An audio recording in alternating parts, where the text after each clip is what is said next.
Hello guys, আমি এখন মোমো খেতে চলে এসেছি এই দাদাটার দোকানে।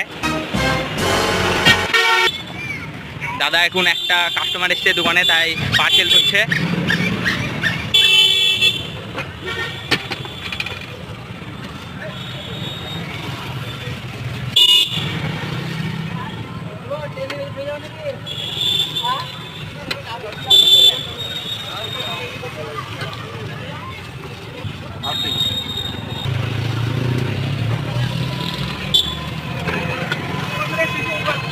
বলছি চিকেন মোমো কত আর ভেজ মোমো কত?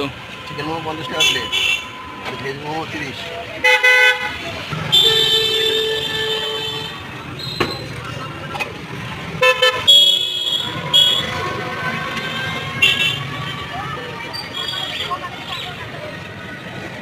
এক প্লেট চিকেন মোমো নিয়ে নিলাম, খেয়ে দেখি কেমন লাগছে।